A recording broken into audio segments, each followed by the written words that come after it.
میں ایک جگہ گیا تھا، ایک آدمی نے پرچی دی تھی، سرکار اذان کے ساتھ درود پڑھتا ہے۔ دوستو بات سنو، بات محبت کی ہے، بات ہے میرے آقا کا ایک صحابی ہے، پچھلے سال نوری صاحب گل سنائی سی، وہ نماز پڑھاتا ہے، جب بھی نماز پڑھاتا تھا جو مرضی سورت پڑھے ساتھ قل ہو اللہ شریف ضرور پڑھتا تھا، 2 سورتیں پڑھتا تھا۔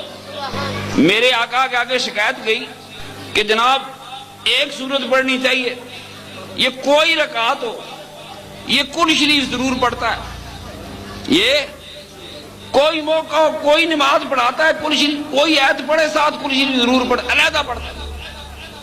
بلاؤ، میرے آقا نے پوچھا تم ہر نماز میں ایک سورت کی بجائے 2 سورتیں کیوں پڑھتے ہو؟ قل شریف علیحدہ ہر رکعت کے ساتھ کیوں پڑھتے ہو؟ صحابی نے عرض کی یا رسول اللہ صلی اللہ علیہ وسلم مجھے قل شریف سے محبت ہی بہت ہے، قل شریف سے محبت بڑی ہے، مجھے قل شریف سے بڑا پیارا ہے۔ میرے آقا نے فرمایا مجھے یقین ہے یہ قل شریف تجھے جنت میں لے جائے گا۔ سنی تو اذان کے ساتھ درود کیوں پڑھتا ہے؟ تیرا جواب میں نے یہ محبت ہی بہت ہے کملی والے سے۔ میری بات سنا، محبت جو بہت کرتا ہے، فرمایا اذان دیتا ہوں تو اس لیے درود پڑھتا ہوں کہ میرے آقا سے مجھے پیار بہت ہے۔ بڑے دیکھے دوست بیٹھے، مجھے یہ بتائیں اذان افضل ہے کہ درود افضل ہے؟ دل پکا کرو کی افضل؟ پھر کو درود اذان سے کروڑوں گنا افضل ہے۔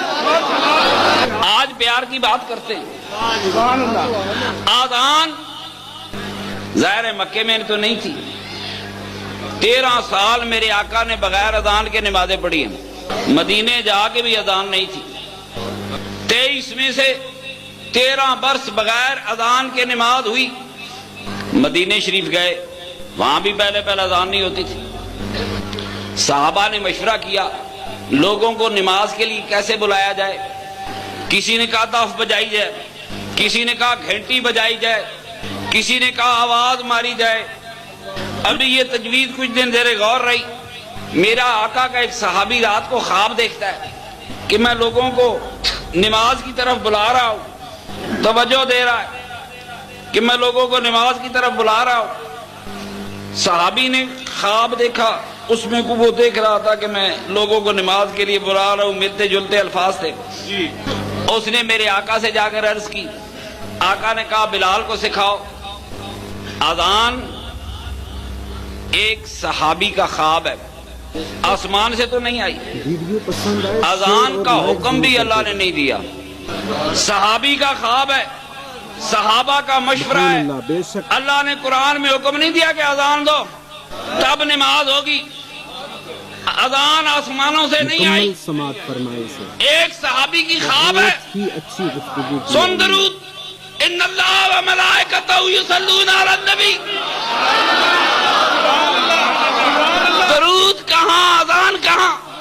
ملا اذان خالص کر رہا، بدبختہ منافقہ، تجھے کیا پتا درود کا مقام کیا ہے؟ اگر سنی کو آقا سے پیار ہے، وہ ایک اذان تو نہیں، وہ تو گلیوں میں بھی درود پڑھتا رہتا ہے، وہ بستر پہ لیٹا ہوا بھی درود پڑھ رہا ہوتا ہے، وہ دکان پہ بیٹھا ہوا بھی درود پڑھ رہا ہوتا ہے۔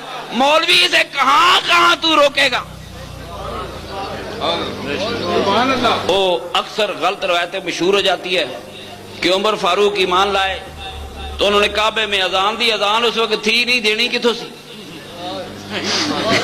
یہ سنیا میں سیدھا کراں، انہاں مولویاں نو حیا ہوتا ہے، انہوں نے سچ بولا ہوتا تو آج خدا کی رحمتیں نہ ہوتی۔ اذان تھی نہیں تو عمر فاروق نے دینی کہاں سے تھی؟ اذان تو مدینے جا کے بنی۔